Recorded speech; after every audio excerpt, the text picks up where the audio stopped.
So nobody want to hear about that.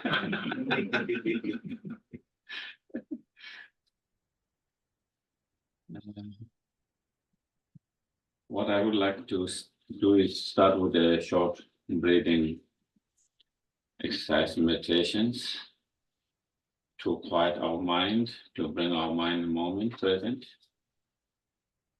And then trying to cultivate good intention, motivation for being here before we actually start the talk, okay?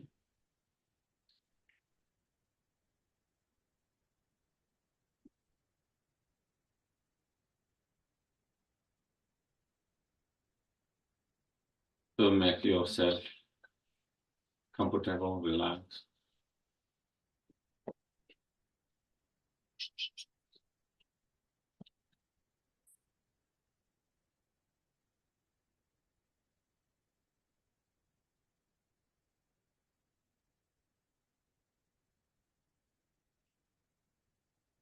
And observe and watch your mind, your breath mindfully.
Once your mind is settled down and quiet,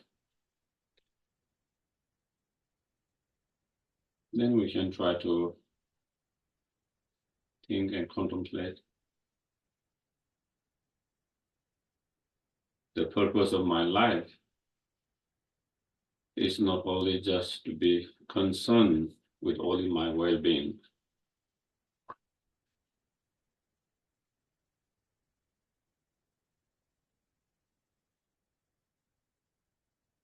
That would be too limiting our own incredible potentials.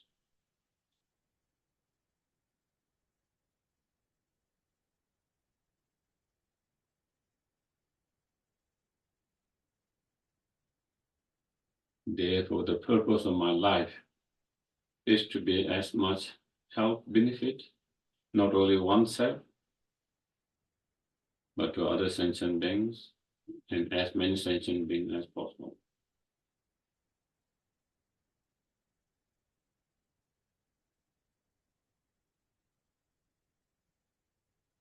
To be benefit to all sentient beings.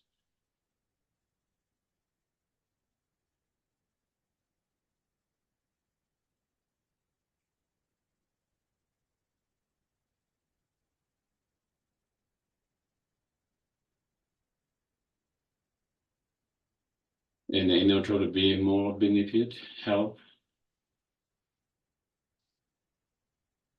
to other sentient beings.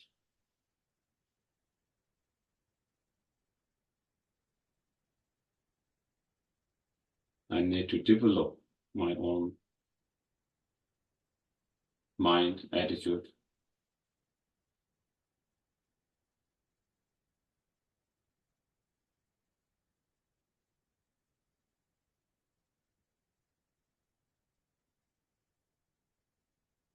By cultivating more loving kindness, compassion, patience, understanding, wisdom, and so forth, those inner qualities.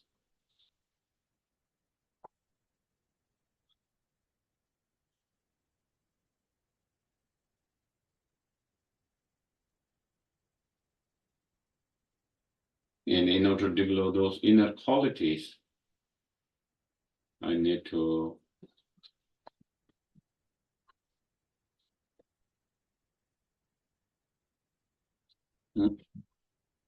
train my mind through meditation practice.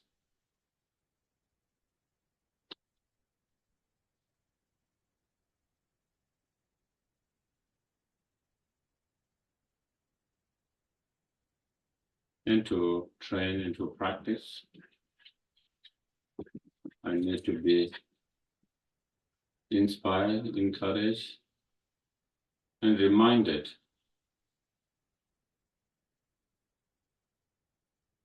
for that very reason. I'm going to listen to the talk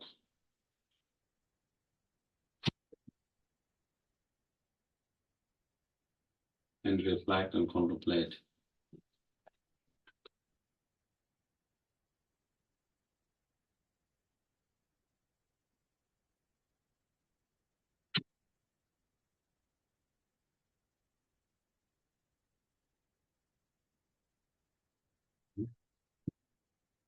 So we'll do the refuge and bullshit of prayer.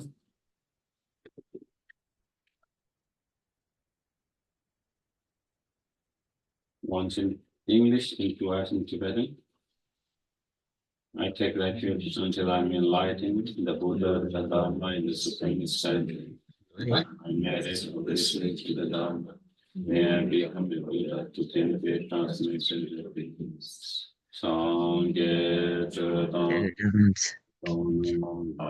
Changju Padu Tani Kyatsu Shi Da Yi Chönyen Gibe Sonam Ki Dola Penche Sangye Duba Shio Sangye Chedam Soge Chonam La Changju Padu Tani Kyatsu Shi Da Yi Chönyen Gibe Sonam Ki Dola Penche Sangye Duba Shio.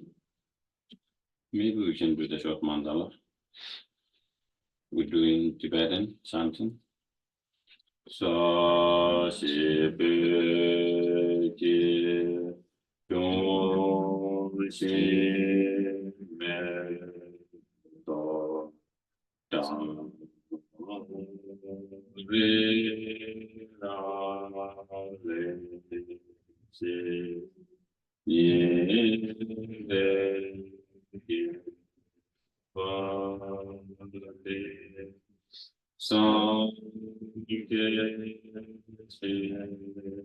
to me do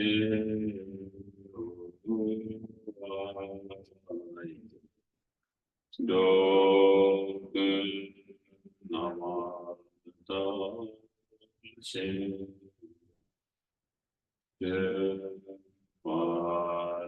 jo Idam Guru Dhanamasa Bhagavanyataya.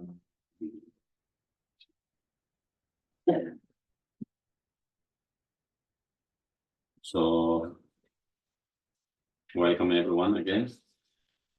And as today's topics, the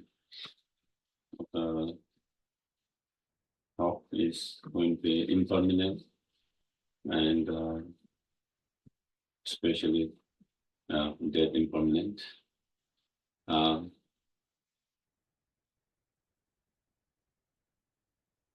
And this topic is very important, given a very importance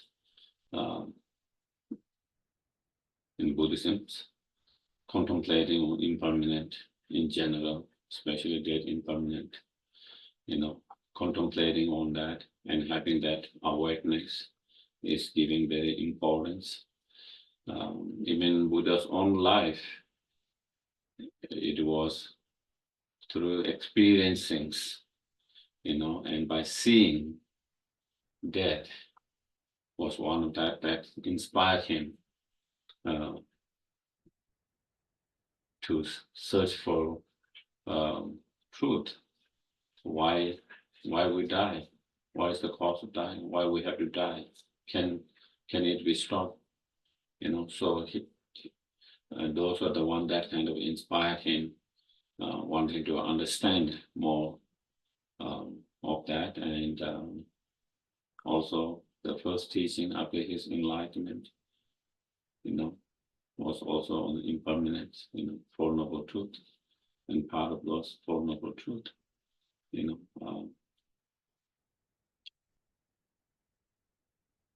part of those teachings of Four Noble Truth, and he gave those teachings, how all conditioned phenomena are impermanent, what we call the four C's, how all contaminated experience are sufferings, how all conditioned phenomena are impermanent,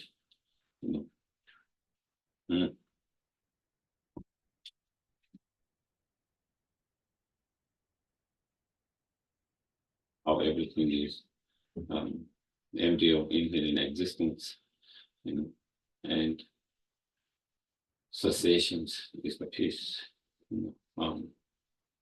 And so that was one of the first teaching he gave. And also one of the last teaching he gave before he passed away was also impermanent.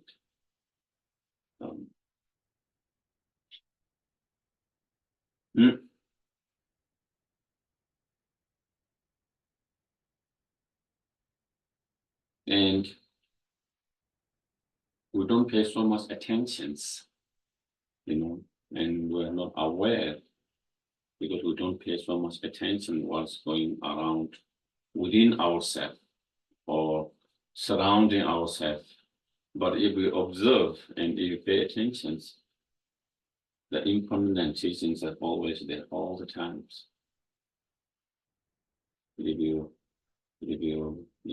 try to see the weather is always changing. Clouds comes, goes. Sometimes it's raining, sometimes snowing, sometimes it's cold, sometimes it's heat, Sometimes there's a breeze, sometimes there's no breeze. The four seasons, changing of the four seasons. Within each seasons, there's change, week by week, day by day, hour by hours. If we pay enough attention and observations, as some of the Kadamba masters mentioned, the impermanent teachings in front of you all the time. It's just that sometimes we're not aware of it because we don't pay enough attention to it, because we don't observe fully, mindfully to what is happening.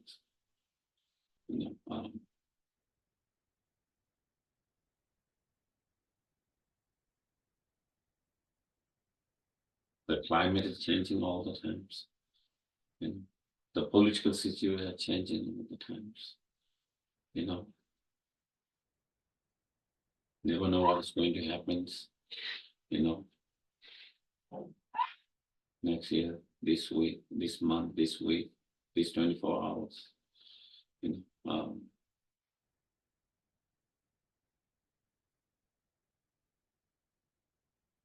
And if we pay attention to ourselves, each moment we take a breath, it's changing. Each breath is different breath. If not the same breath that we inhale and something we exhale is each time is a different. If you pay attention to our thoughts, emotions, constantly changing all the time.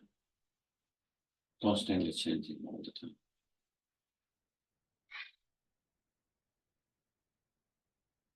Our body is changing all the times. You know? So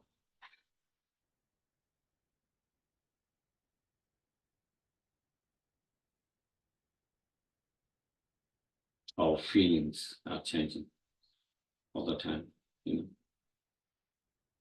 one moment we feel very peaceful. Next moment we might feel very frustrated.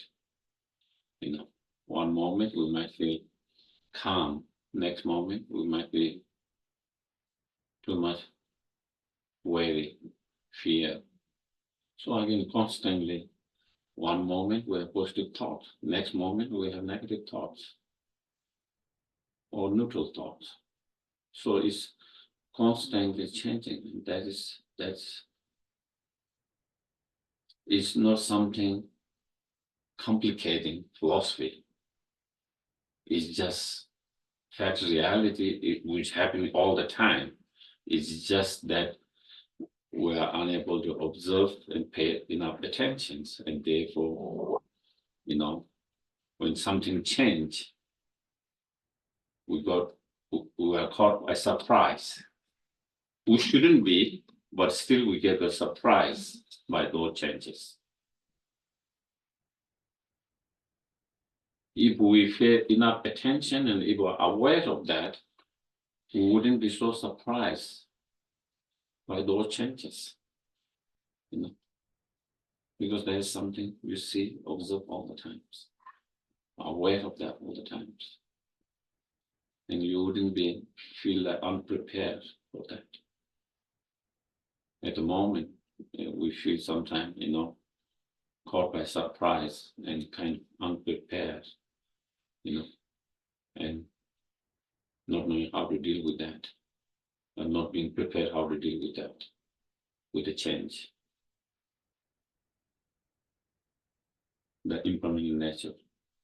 And so therefore, you know, contemplating, observing, and being aware of that can be very crucial and very important factors in how we're able to deal with the changes that comes in our life, around us, in the world, you know, on mental level, on emotional mental level.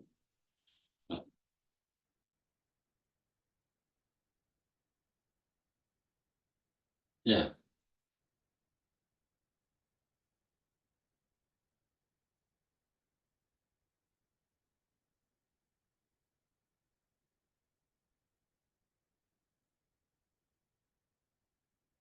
So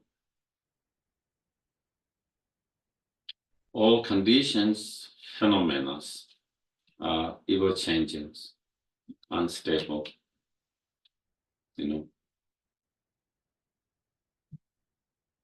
impermanent, transitory, unstable, because it's constantly moving, constantly changing.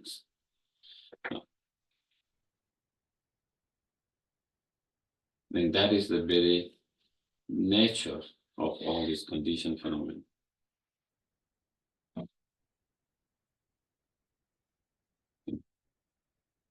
That is reality, that's the fact, that is the nature of all these condition phenomena. And when something, as Buddha's mentioned, you know, anything that come together, it would be separated. You know, that's the fact, that's the reality. And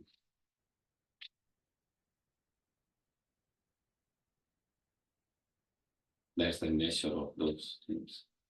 And anything that is coming into existence, it will disintegrate. It will disintegrate. Anything that comes into existence by cause and conditions that cannot last forever, that will disintegrate. We can try as much as we can to delay the disintegration for a certain degree, but we can never stop from disintegrating. The only thing that we might be able to do is delay it a little bit.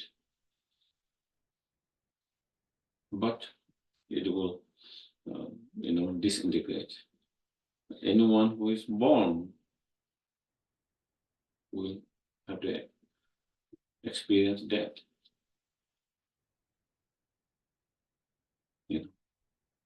And so that is, nothing remains forever, permanently. All these conditions, phenomena are always evolving, always changing, always appearing, disappearing, coming, disintegrating, coming, disintegrating. And when we contemplate on that, meditate on that, observe on that, and when we have that awareness, that understanding of that, then it can have a strong impact how we deal with those changes, as well as,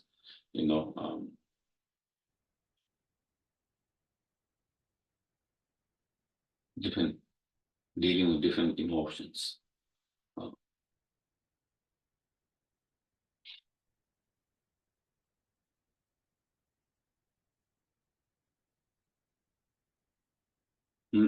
One will be more prepared, mentally, emotionally, when it does come to that point, when it disintegrates, when it disappears, you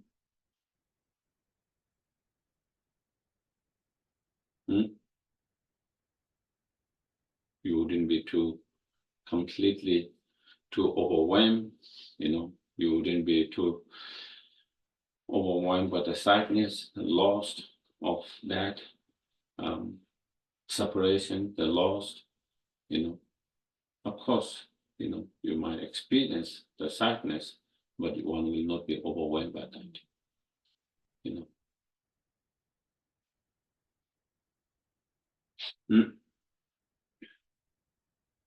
But when we don't have that awareness, then, then it's much more harder. When we don't have that awareness and when we don't have that acceptance, then it becomes much more harder to not be overwhelmed by the sadness of that loss, of separations.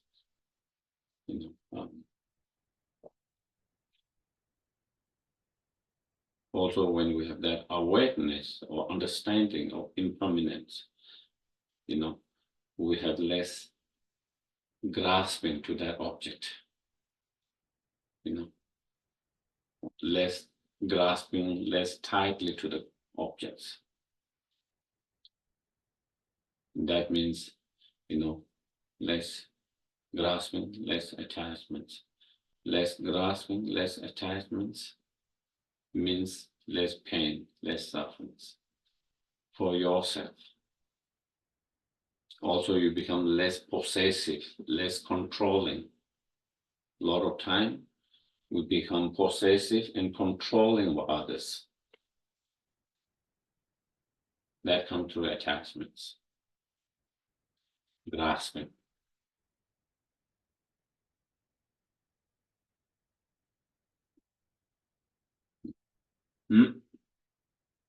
And when there's too much control, too much possessive, then it's also not good for the relationship. So therefore, you experience less suffering, the others experience less suffering, because you are not trying to be too possessive, too controlling, because of that strong grasping and strong attachments. And those kind of attachments or strong attachment and grasping can be loosened, can be reduced by understanding and the awareness of this impermanent nature of the things, the objects.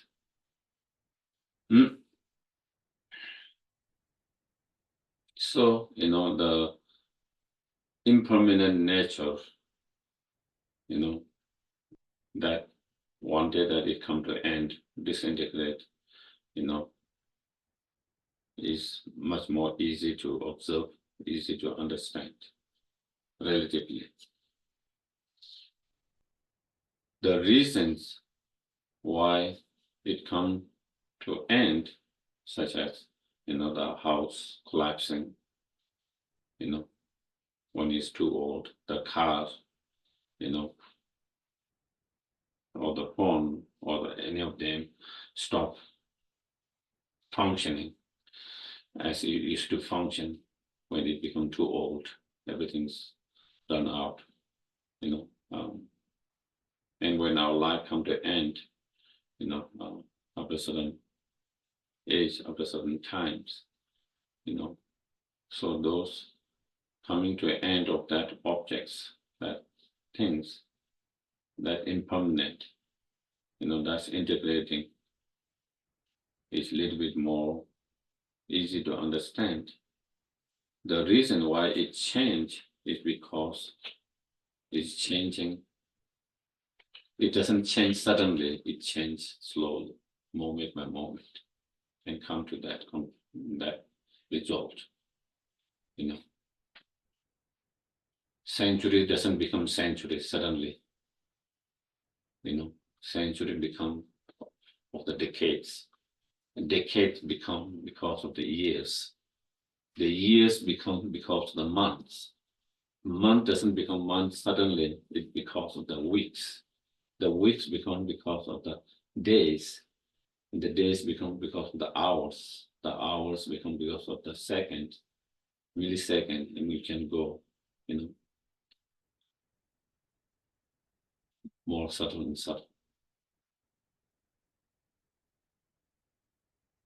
So change is happening every moment, but on subtle level, which is hard for us to observe with our naked mind.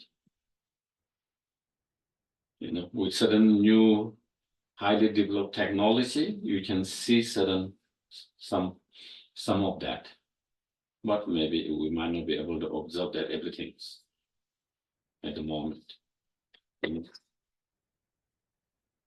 But in certain objects, certain external objects, you can observe, So the change, and so we have to, in that, then you use your reasoning mind to understand, the change that is obvious that we see, that this integrating doesn't become suddenly. The change has started moment by moment. The change is happening moment by moment. And so therefore all conditioned phenomena, and that change happening moment by moment is not always necessarily because there's some other later external conditions, but the very cause that give rise to that object, that very cause is the reason for disintegrating.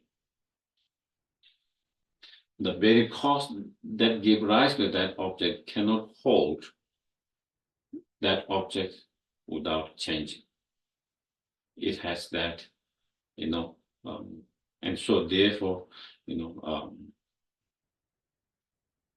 and that is when we understand at the moment, even though we understand birth, death, after some time things doesn't function, after some time the house collapse, all of that, we kind of are aware to some extent all this impermanent nature, gross one, but we are not aware of the subtle level of the impermanent nature.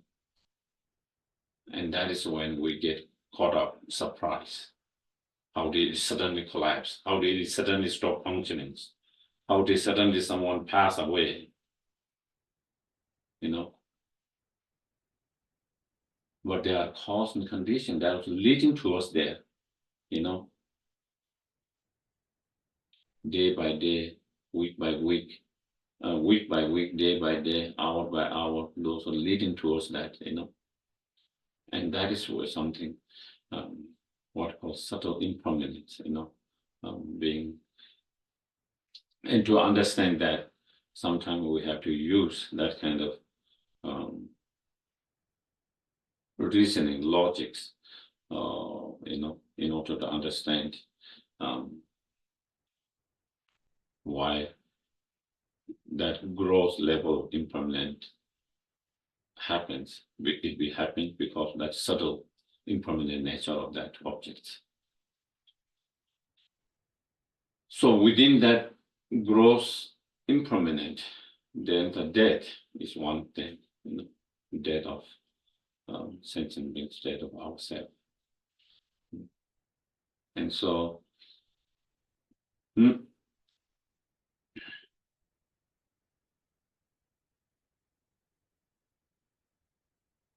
so in Buddhism, you know, meditations, contemplating on death impermanence, you know, thinking of your own death, how death will happen, and not only how the death will happen, we never know when death could happen, and when the death comes, what might happen.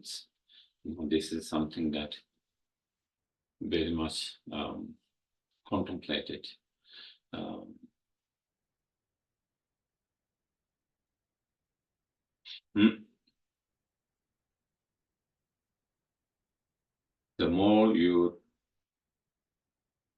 The more we talk about it, the more we reflect, contemplate on that, the more you're familiar with that, you know. And especially, you know, how at the time of death, you know, due to the imbalance in your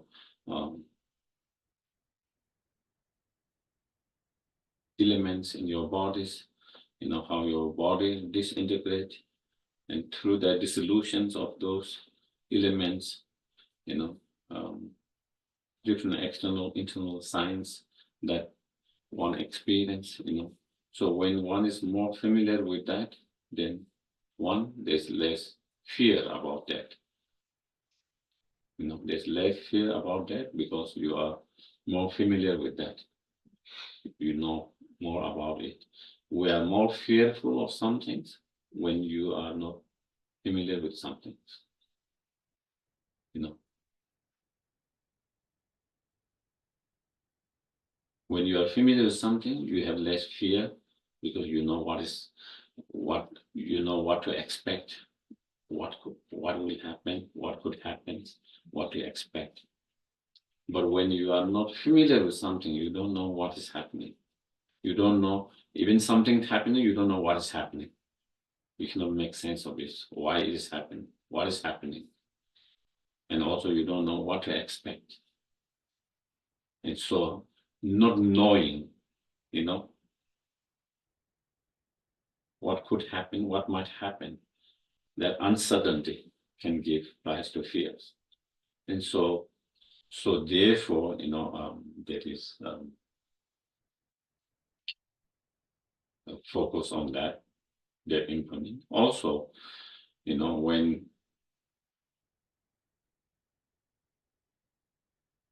we meditate on that impermanent, and when we have that awareness or realizations of that, you know, then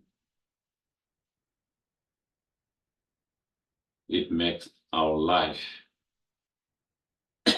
it give you,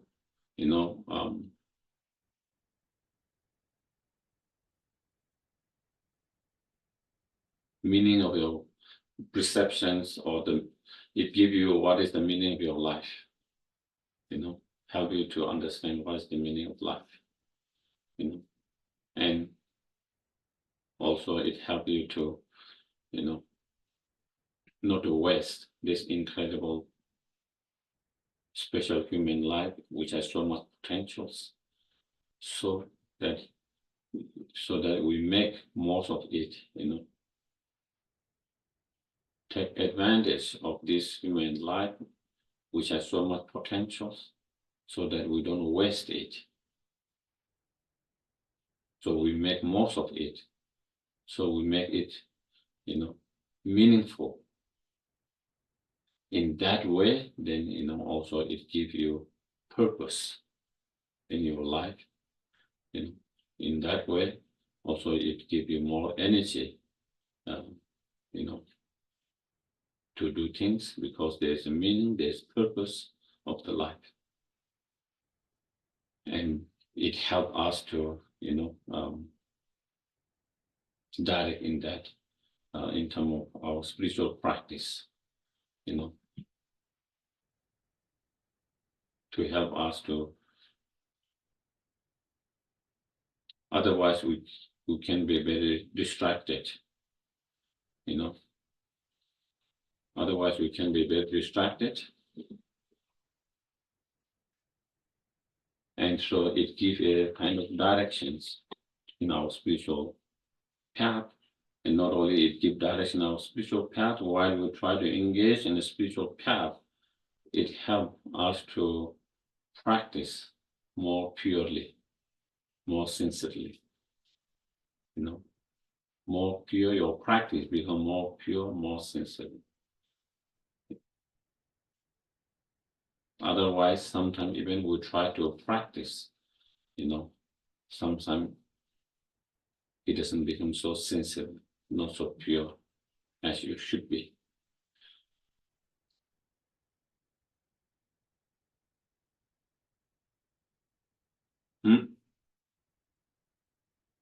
So when we meditate and practice on that impermanent, and when you have a better understanding, realization, awareness, then,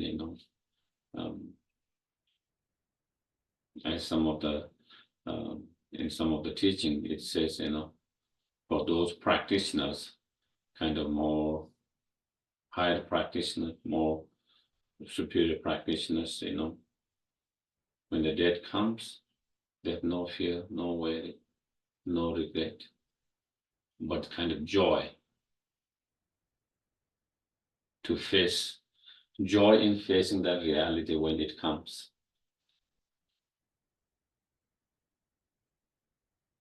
Because they are fully prepared for that. They're fully prepared for that. And it says, for them, it feels like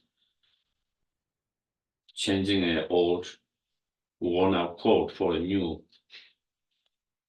Your old coat that keep you warm is worn out, and someone want to exchange for something new ones, you will be excited. And that is how they feel it. They feel their body is worn out. Now it doesn't kind of functions as before, and so, they are ready to kind of let it go and have a new continuity, something new, fresh, something healthy. And the medium, practitioners, at least they have no hesitations to face, even though they might not have that kind of joy, but they have no hesitation to face that reality of experiencing that truth, the death. At least, as a practitioner, at least when the death comes, since having practiced and prepared ourselves, at least we should be able to face it with less regret, no regret, or very little regret. When you look back in your life, you feel, no regret or very little regret. And so again, because when you meditate on death impermanent, and when you have this awareness every day, not only that, I will face this reality of the death one day, but you never know that I could face that in this year, this month, this week, or even this today. When you have that kind of awareness every moment, you want to make it precious.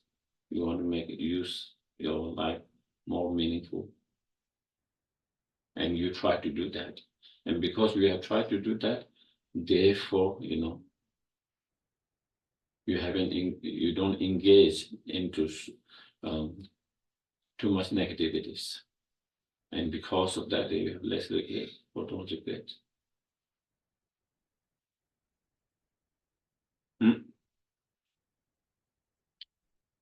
So of course, in relation to the meditation, death impermanent, and there are many different meditations that you find in Buddhism. There are meditation on the eight dissolutions process at the time of death. When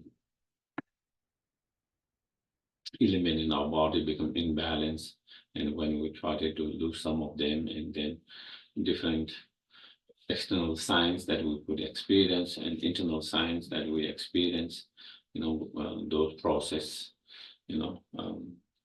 also there's a meditations, on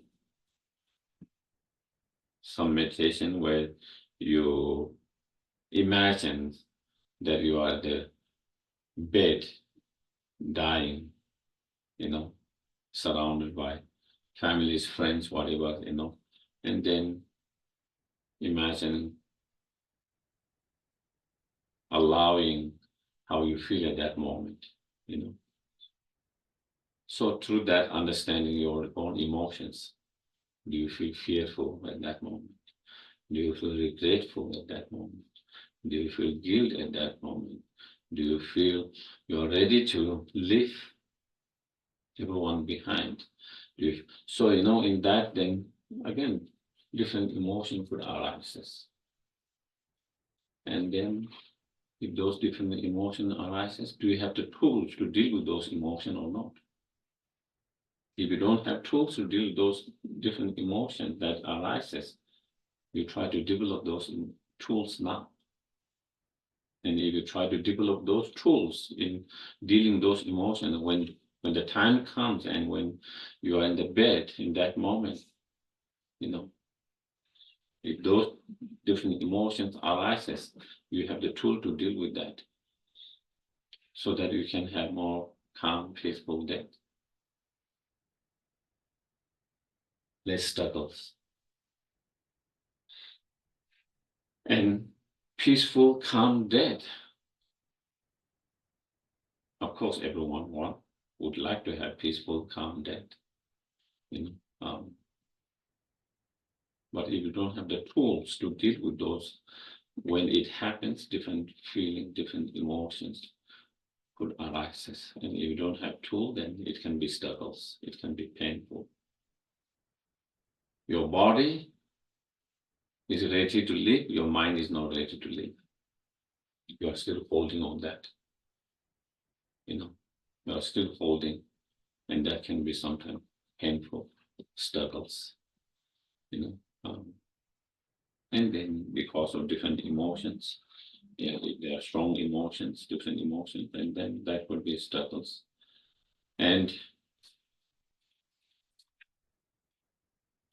when one go through such struggles and pain at the time, not only is it painful, not only is struggles, it could affect the futures, the continuity, and also it affect people that are left behind. Sometimes we don't think about that. People that left behind, it can affect them, someone who then lost, whether they pass away peacefully or whether they struggled and went through a lot of struggle and pain. Sometimes people who are left behind, they experience pain for their whole life, many years, because they saw their loved ones or someone with so much struggle, so much pain, and it's still bothering them, still. Whereas they saw someone who passed away very calm, peaceful, it gives them comfort. Of course they feel sad that lost someone, close one, but at the same time to see them going very peacefully, calm, it gives them comfort instead of all these struggles. So not only it affects you, it affects everyone that's left behind.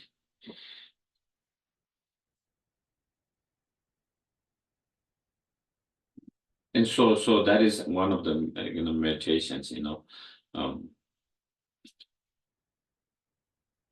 the meditation on aspect of the dying, when you are on the bed and what can happen and how to deal with each of them. And then there is also meditation known as theory root 9 points, and basically that contemplating, meditating that we are going to die for sure, that is inevitable, sudden, even though death is certain, inevitable, the time of death is so uncertain, unpredictable.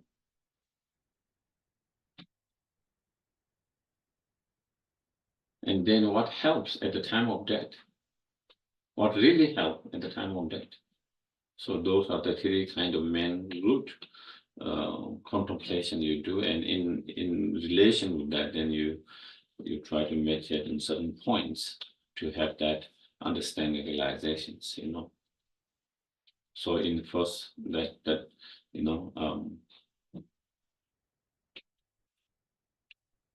is inevitable, sudden, is because everyone dies. Everyone dies. No matter how rich you are no exceptions. There's, as Buddha mentioned one of the sutra, when the death comes, the king and the beggar die. Same way, everyone's die. Whether you are rich, poor, whether you are educated, uneducated, whether you are enlightened, not enlightened, everyone's, whether you are smart, whether you are not smart,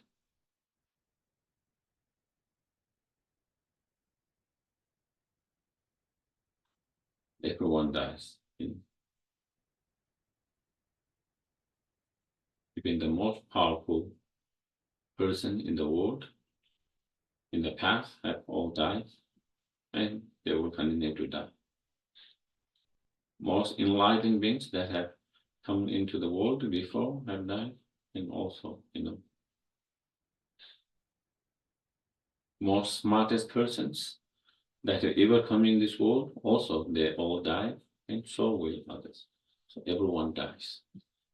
If everyone dies, I'm no exceptions. I cannot expect me not to die. So that is something, sometimes it's not about you use those as a reasons and then feel yourself. Not only they have died, I'm no exceptions, and I will also die.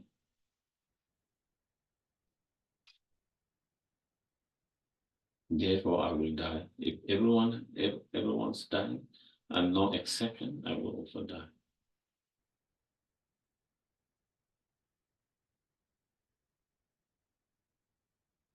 And I will die because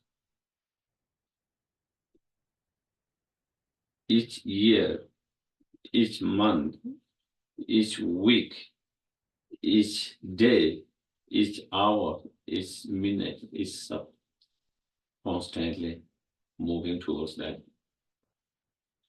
There is no one, it's like a clock with a battery, never stop until the battery runs out. Keep on ticking, going.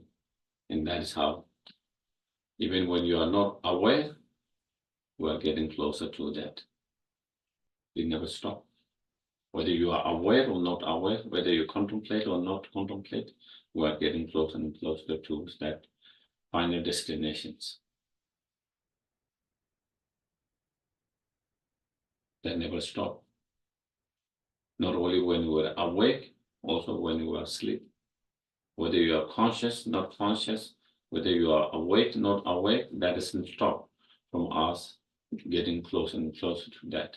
And so each moment getting closer and closer to that, definitely we will be reaching there at a certain point.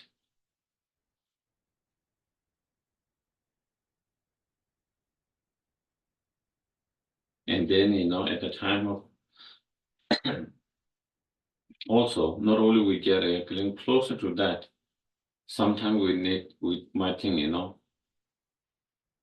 I want to have interest in spiritual, and I want to dedicate myself to spiritual, but we always think maybe there's time I can do later. We keep on postponing. But again, meditating, the time to practice our real practice is very little. If we really think, if we think of living even 100 years, 40 years, maybe we sleep. If we try to kind of divide how many hours we sleep a day, and we spend 30, 40 years we spend sleeping. Among those, 60, 70 years, how much we have, how much we spend for other things. How many hours cooking each day, eating each day, washing, taking care of them. So when we do divide in that each day and hourly, the time to practice really is very limited. Very limited, unless we try to integrate practice in everything we do. Of course, if we try to integrate practice in everything we do, then of course we have more time. But it's not easy because we are not so mindful, So of course, it is a different if you try to integrate. When you eat, you integrate the practice. When you prepare, you integrate the practice. When you wash, you integrate practice. When you sleep, you integrate practice. When you do, whatever form of exercises to keep yourself healthy, if you integrate practice within that. So then in that way, then of course, then you have more time to practice.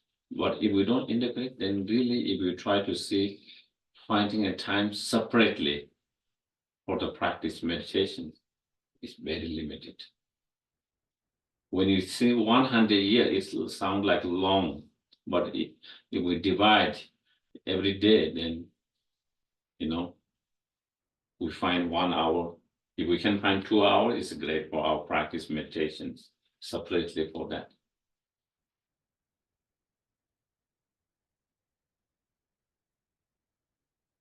And if we try to see every day, 2 hours, 1 hour, at the very first, I think 20 years, probably we're not interested or we are not aware. Maybe later part, maybe even we have interest, maybe our body or mind might not become too weak and not allow us. So there is only a certain period, even within that. And if we add those 2 hours, then it might just feel like only 10 years. So what we really have, even we live 100 years, is almost like 10 years to practice. Unless, as I mentioned, we integrate that in everything, 24 hours, what we do, then of course that is different. So, and so therefore, this idea that I have time to practice later might be deceiving, might be misleading, might be deceiving.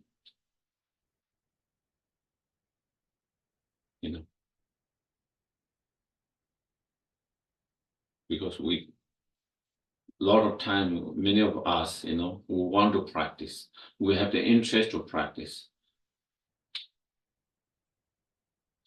But somehow we feel, there will be time that I can, give more time for that. And we always feel like I'm not ready or I don't have time at the moment. There will be more time later. And again, yeah, that might be, and that is because of not understanding that impermanent. If we understand that impermanent, and especially that could come any moment, then we wouldn't be postponing that way. And so then, meditating in terms of the time, and that one we have a little bit of understanding or awareness that will come, even though it is on back of our mind. It's not, we don't have that awareness every day, but there is somehow in back side of our mind, there is a little bit of that awareness that we will die one day. Even though we don't want to talk about it or don't want to think about it sometimes. But on the backside, there's a little bit of awareness of that. The second point, that time of day is so uncertain, that is the way it is.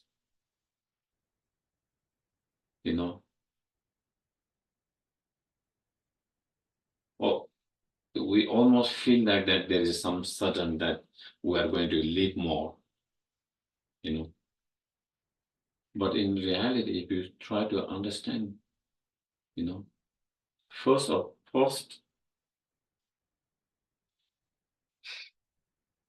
the life expectancy, your human life is very unreliable. It's not like everyone lives 70 years, 80 years, 90 years, 100 years. It doesn't, We never know whether the grandparent is going to die or the grandchild is going to die first. So many families where the grandchild pass away even before the grandparent, or sometimes even the grandparents. So this idea that I will have more time because I'm still, the age is still on my side, can be misleading. That is one thing we feel, isn't it? We feel like the age is still my side, I'm still 60, still like I feel like I maybe 20 years, 30 years. But that can be totally misleading,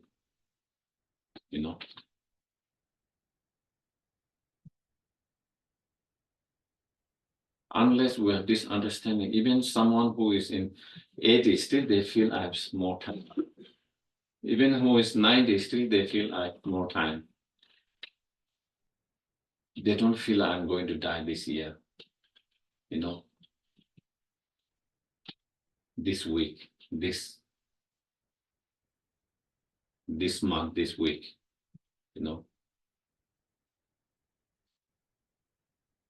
That is because we don't have that awareness or that realizations of, and so meditating on that, the age is not guaranteed. Being healthy is not guaranteed. Sometimes we might think, not only age is my side, but health is on my side. I don't have any kind of illness. I'm fit. I feel good. Again, that can be also misleading because we often see healthy persons dying before someone who had some kind of illness. It's not something we hear all the time, but something probably we all have experienced within our families or friends, colleagues that we have seen. Suddenly someone who didn't have any kind of signs of illness suddenly gone before someone who has been ill for quite a while.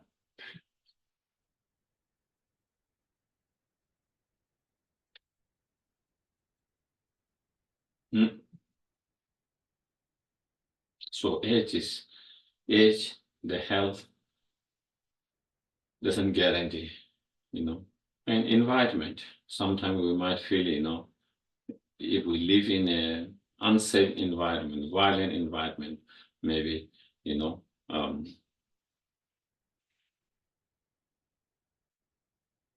there's danger, but like we live in a peaceful environment. And so therefore, from the environment point of view, from the age point of view, from the health point of view, it seems like there's time for us. But again, all of this can be completely misleading. There's no guarantee. All of that doesn't guarantee that you will live one more week, one more month, one more year, 10 years, 20 years, 30 years. I think this is something that we have to meditate more on.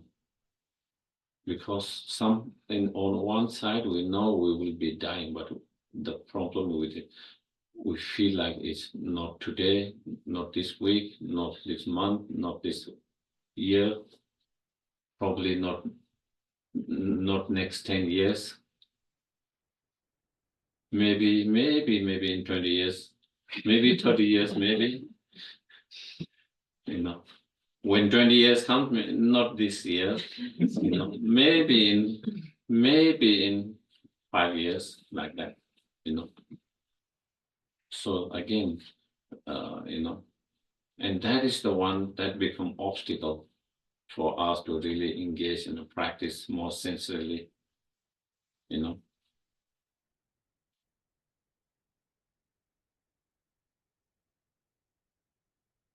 and to commit ourselves to practice. There's sense of wanting to commit, there's sense of wanting to practice sincerely, but it's always like, not now. Always feel like I have to take care of this and this now. And there will be time for practice later. That's how we all, and that never ends. That never ends. That never ends.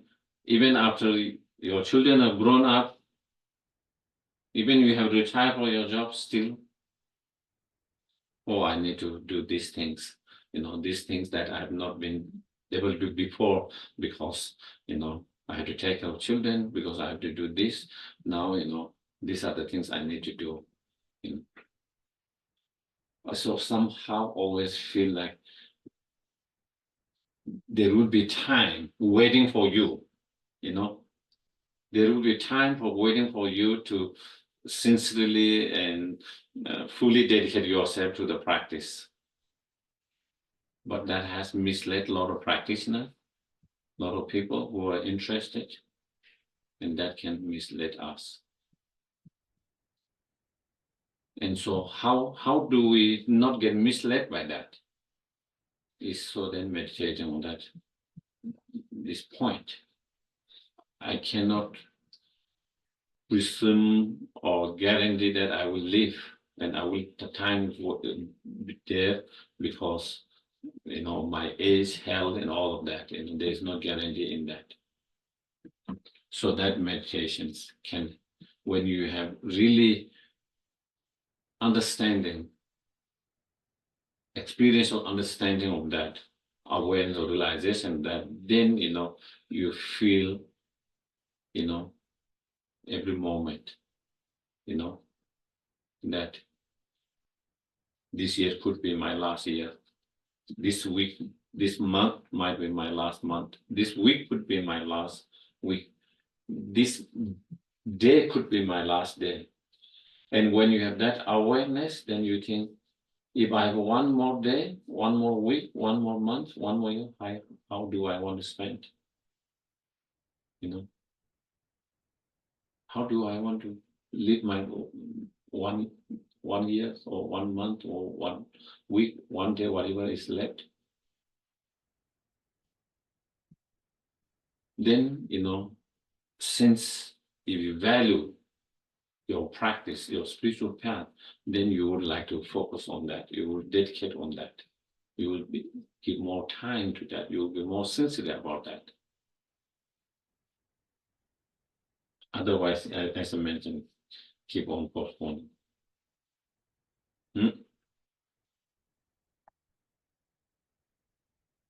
And then also the condition to keep our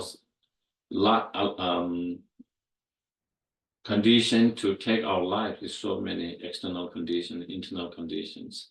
The external condition wise, now with this weather's climate, unpredictable, everything seems unexpected.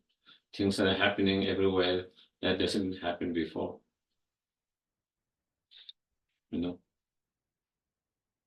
We cannot say, oh, it has never happened here, so it will not happen here. Where they didn't have earthquake before, they are having earthquakes. Where they never had flood, they are having a flood before. Where they never had, where they didn't have wild, fire, they are having wildfires. Where they didn't have snow before, they are having snow. Where they used to have rain, now they are not having enough rain, snow, so forth. Constantly changing, affecting, become cause for death. All these external conditions,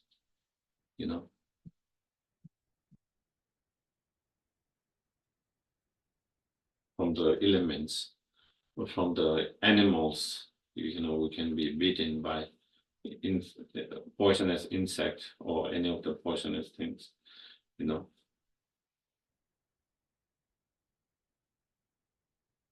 we can be, you don't need you don't need a enemy to take your life. You might just meet someone who is frustrated and angry, in the middle of town, or while you are walking in such environment. You never know. It's not that there has to be some kind of enemy who hate you and who want to, someone who has frustration, anger, and they don't know how to deal with that. And they just explode that, or due to misinformations and have misunderstandings, and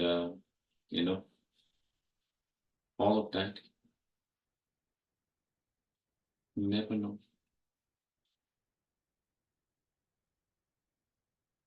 While we're biking, walking, driving, flying, accident could happens all the times. So there are so many external conditions that could take life. Internal conditions, imbalance of our elements in our body, illness, So again, because of those conditions, also we never know when we could die. We never know when we could die.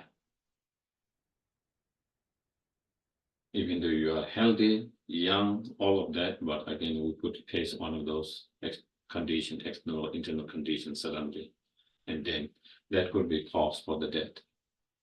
And when you contemplate, then again, that's why, we cannot guarantee that we cannot guarantee that we will not die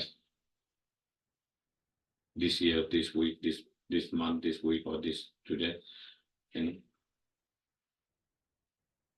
then, also meditating, our body, even though sometimes it feels very, very strong, but it's very fragile,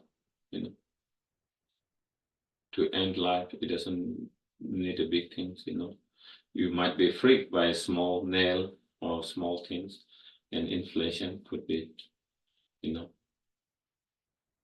could choke from just eating something wrong,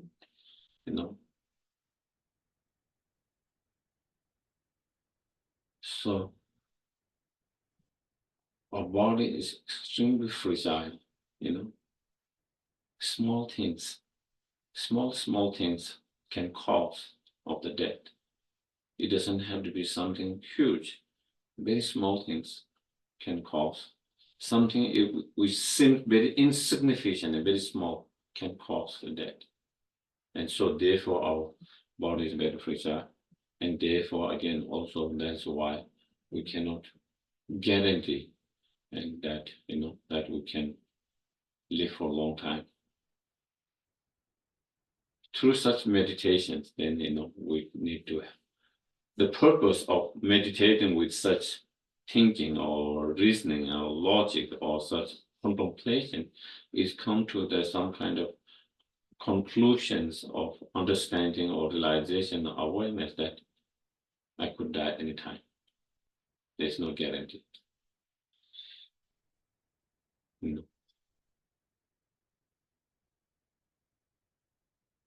And when we have that awareness or realizations, you appreciate every moment. One day, you feel like you got one more day. 1 week, you feel like you have given 1 week. 1 month, you feel like you have been given one more month to live. When you have one life, you feel like you have been given 1 year to live. You feel very grateful, appreciative. At the moment, we don't appreciate. We don't appreciate our life so much. We don't appreciate the time we have. But when you have that awareness, and with that, you not appreciate, you want to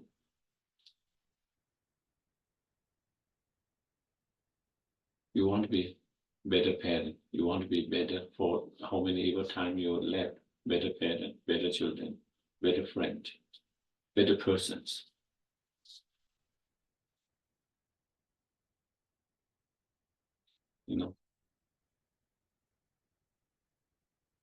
For that short period, whatever it might be left, you want to make effort. You want to make effort because now you know that you might have only very small amount of time, very little amount of time, and therefore you want to make it meaningful, and then, to be a better parent, to be a better children, to be a better friend, to be better human beings, and so on.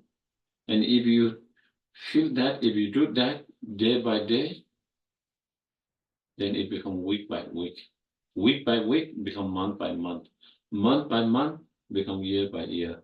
And then your life become how many years, whether you have 1 more year, whether you have 10 more years, whether you have 20 more years, how many years you have, then you become better persons, better parents, better children, better citizens, better friends, colleagues.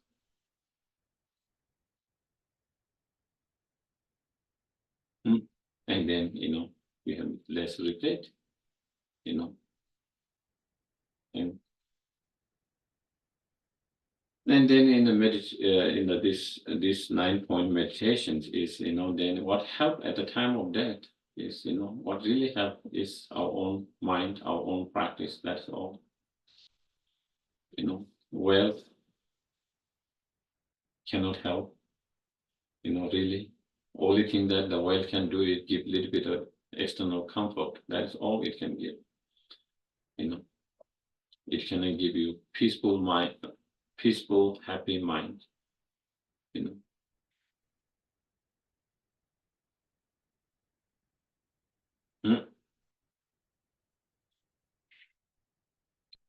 Nor the friends and families can help you so much, at that time.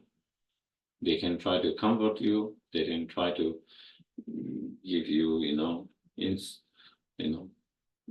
whatever in comfort and so forth, but again, that you have to deal with that.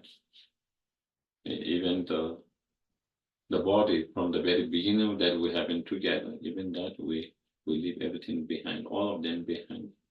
The only thing that we carry is our own mind, our own practice, that's all. And so therefore, with that understanding, then, it should lead to an understanding or realization that we need to practice more, because that is what really helps. While you are alive at the time of death, and if there is anything that can help after the death, is your mind, your practice, is that. All others, we leave behind. We cannot take anything. So through such meditations, then you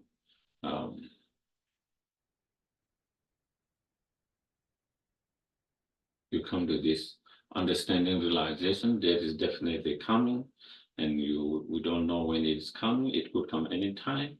And what really helps when it comes, before, at the time of death, and after death, is our own spiritual practice, Dharma practice. And therefore, I must put more effort into the practice so that I don't regret later, and that it helps oneself and others, and so that is the purpose of meditation. On that is for that purpose, so that we feel like that, what is the main purpose of my life,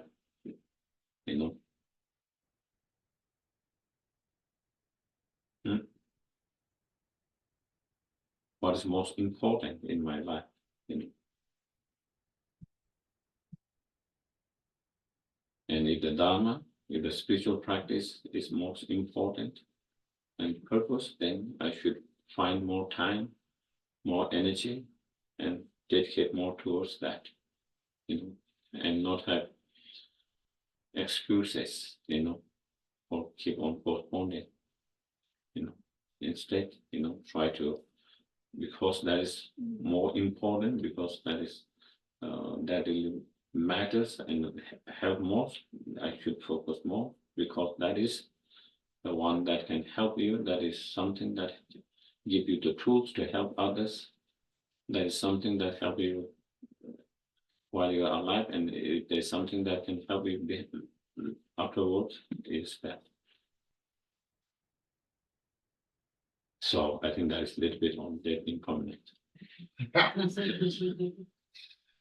So any questions? Comments, questions?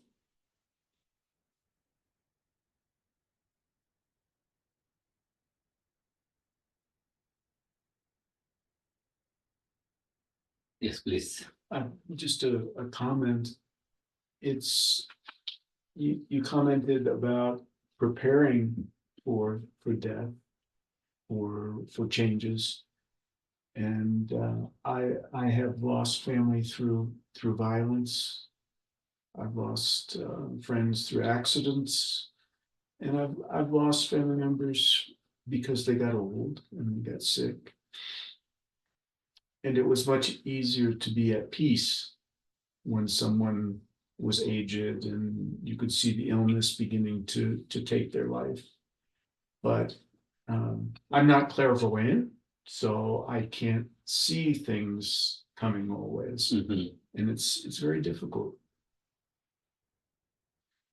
Yeah, I can relate to that here, but I think we all, I think everyone's, struggle more when someone die, when they are more, when they haven't lived fully,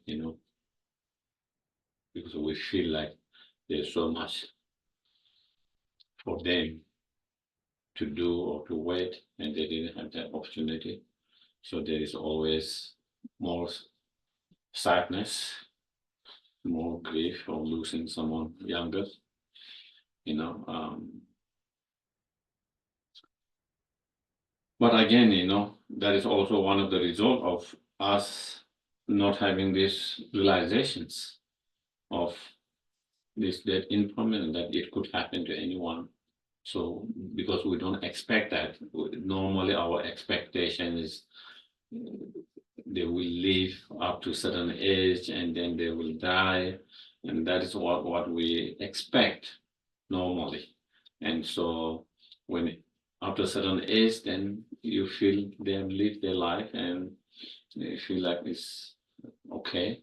Maybe we might feel a little more peace. But when someone has not lived that, then it's much more, we have more struggles to understand and be okay with that and be peace with that, because we feel like they haven't reached where we expected them. But I think someone who have this kind of realization, I think probably they will see, that's what it is. There's nothing we can do about it, we can pray, hope, and but yeah,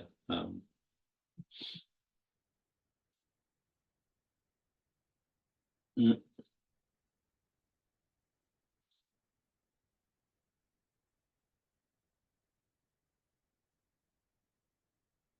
yeah, I think that's all I have to say. Yeah, yes, please. So I think when I think about impermanence and death in the beginning is helpful, but then when I go too far, then I start getting into that nihilism of like everything is impermanent, nothing really exists. So how do you kind of like check that? Uh-huh. Not get to a point where then actually you feel maybe more negative. Uh, well, not to go to the nihilism, even though it's impermanent, still, because it's impermanent,